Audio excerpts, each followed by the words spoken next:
ఆ కమిట్మెంట్ని ఎప్పుడూ నిలబెట్టుకుంటూ ముందుకు పోదాం. అదే మరిగా ఉద్యోగస్తులకి ఈ మధ్యకాలంలో ఎప్పుడు వాళ్ళు మొదటి తారీఖు జీతాలు తీసుకున్న సందర్భాలు లేవు.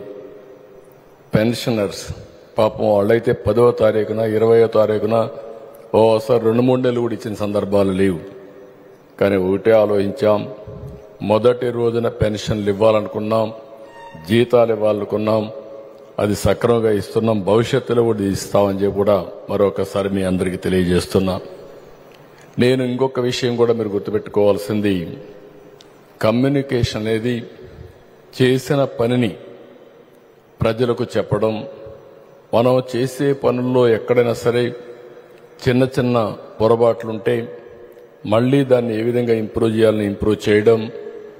అదే సమయంలో వాళ్ళ అవసరాలు కూడా మీరు గుర్తించి ఈ కార్యక్రమాలు చేస్తున్నాం, ఇవి కాకుండా ఇంకా ప్రియారిటీ ఏమున్నాయో అవి కూడా మన మీటింగ్లో మనం మాట్లాడుకోగలిగితే అవన్నీ కూడా మనం చేసే అవకాశం వస్తుంది.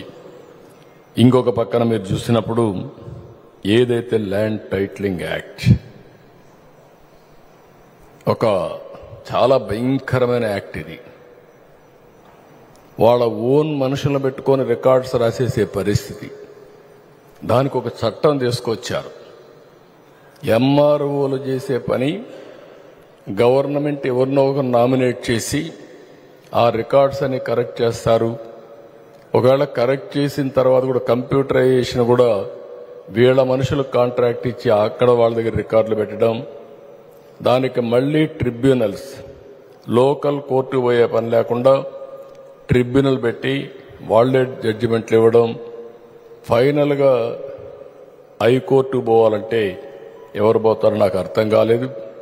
అందుకే ఒకటే ఆలోచించాం, ఒక్క నిమిషం కూడా ఆలోచించలేదు. ఇమ్మీడియట్గా ల్యాండ్ టైటిలింగ్ యాక్ట్ రద్దు చేసి ప్రజల ఆస్తులను కాపాడిన ప్రభుత్వం ఇది. గత ప్రభుత్వంలో చేసిన అవకతవకలు మీరు చూసి చాలా ఉన్నాయి. రికార్డ్స్ ఎంత తారుమారు చేశారంటే మన భూమి 22A అంటే గవర్నమెంట్ భూమి అయిపోతుంది. ఇంకా మనం ఎన్ని కొట్టుకున్నా మన భూమిని ఇంకా డిస్ప్యూట్లో పడిపోయి చాలా ప్రాబ్లమ్స్ వచ్చే పరిస్థితి వచ్చింది. ఈ విధంగా మీరు చూస్తే ఫ్రీ హోల్డ్ అనే పేరు పెట్టి కొన్ని లక్షల ఎకరాలు వీళ్ళ బినామీలతో వీళ్ళ పేర్లతో పట్టాలు చేసుకునే పరిస్థితికి వచ్చారు. అందుకే Madanapalle files, Madanapalle sub collector ఆఫీసులో ఫైల్స్ కాల్ చేసే పరిస్థితికి వచ్చారు. డాక్యుమెంట్స్ లేకుండా చేసే పరిస్థితికి వచ్చారు. అయితే ఒక్క విషయం మీరు గుర్తుపెట్టుకోవాలి, ముందు వెనకుంటుంది కానీ తప్పు చేసిన వాడు మాత్రం ఎట్టి పరిస్థితుల్లో తప్పించుకోలేరు. అది జరుగుతుంది, జరిగి తీరుస్తాం.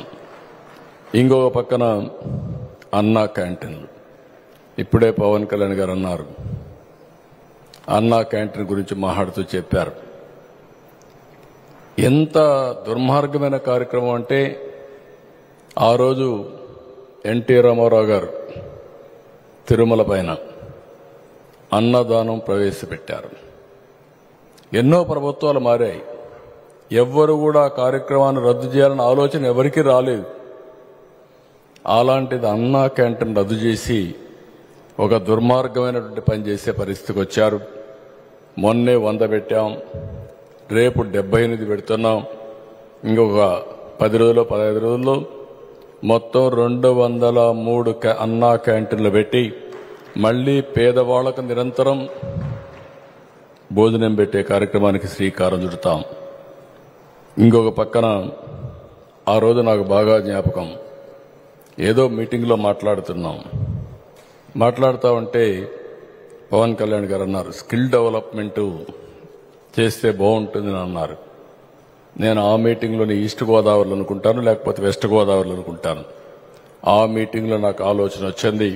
ఆ రోజే అనౌన్స్ చేశాం, స్కిల్ సెన్సస్ చేస్తే బాగుంటుందని ఆలోచన వచ్చి దేశంలోనే కాదు ప్రపంచంలోనే మొత్తంగా మీరు ఆలోచిస్తే స్కిల్ సెన్సస్ చేసిన ఏకైక ప్రభుత్వం ఆంధ్రప్రదేశ్లో ఎన్డీఏ ప్రభుత్వం అని చెప్పి కూడా నేను మీకు తెలియజేస్తున్నా. దీనివల్ల భవిష్యత్తులో ఒక న్యూ ట్రెండ్కి కానీ, రెండోది మనం గుర్తుపెట్టుకోవాల్సిన అవసరం ఉంది. చాలా వరకు అవకాశాలు విపరీతంగా పెరిగాయి.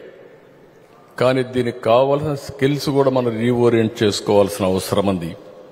నాలెడ్జ్ని, స్కిల్స్ని కంటిన్యూగా ఎప్పటికప్పుడు అప్డేట్ చేసుకోవాలి. అది కూడా చేసుకునే దానికి ముందుకు పోవాల్సిన అవసరం ఉంది. ఈ 5 నిర్ణయాలు చేయడమే కాకుండా మీరు ఒకసారి చూస్తే 7 వైట్ పేపర్స్ పబ్లిసైజ్ చేశాం. రాష్ట్రంలో జరిగే అన్ని విషయాలు దాంట్లో చాలా స్పష్టంగా చెప్పాం. ఆ రోజు 7 వైట్ పేపర్స్. ఈ రోజే కేబినెట్కి వస్తే వాలంటీర్స్ పదవీ కాలం 1 సంవత్సరం కంటే ముందే అయిపోయింది. మీరు గుర్తుపెట్టుకోవాల్సిన వాళ్ళ ఎమ్మెల్యేస్ అంతా ఎంపీలు గుర్తుపెట్టుకోవాల్సింది, ఏదైతే వాలంటీర్ వ్యవస్థ గురించి మాట్లాడే ఈ ముఖ్యమంత్రి సంవత్సరానికంటే ముందు వాళ్ళ పదవి టైం అయిపోతే సంవత్సరంగా దాన్ని కొనసాగించలేదు, ఎక్స్టెండ్ చేయలేదు. కానీ మొన్న టెంపరీగా ఒక 3 నెలలకు పాతదానికి మనం డబ్బులు ఇచ్చారు. కానీ వాళ్ళు మాత్రం పేరోల్స్లో కూడా లేరు. ఈరోజు వాళ్ళు చేసిన పనికి వాలంటీర్స్ ఆన్ రికార్డ్ లేరు. కొంతమందికి రాజీనామాలు చేయించారు, మిగిలిన వాళ్ళు కూడా ఎప్పుడో వాళ్ళకి ఇచ్చిన ఆర్డర్స్ కూడా ఎక్స్పైర్ అయిపోయినాయి. అలాంటి వాడు వాలంటీర్స్ గురించి మాట్లాడే పరిస్థితికి వస్తున్నారంటే చాలా దుర్మార్గం. దాని మీద కూడా నేను చెప్పాను, ఏం జరిగిందో చూడమన్నాం. ఈరోజే మా కేబినెట్కి వస్తే 4 లక్షల మందికి నెలకు 200 రూపాయలు చొప్పున సాక్షి పేపర్ వేయడానికి శాంక్షన్ చేశారు. 205 కోట్ల రూపాయలు ఒక పేపర్కి ఇచ్చుకున్నారు.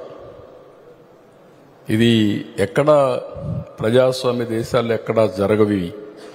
మళ్ళీ ఆ పేపర్లో వీళ్ళు వేసే అసత్యాల్ని, అబద్ధాల్ని, అసత్య ప్రచారాన్ని ఇంటింటికి తీసుకెళ్ళాలి మళ్ళీ వీళ్ళు. కానీ ఓసారి మీరు అందరూ గుర్తుపెట్టుకోవాల్సిన అవసరం ఉంది, ప్రజాస్వామ్యం చాలా పవర్ఫుల్. మీరు తప్పుడు ప్రచారం ఎంత చేసినా, లేకపోతే ఏదో ఒక విధంగా మభ్య పెట్టాలని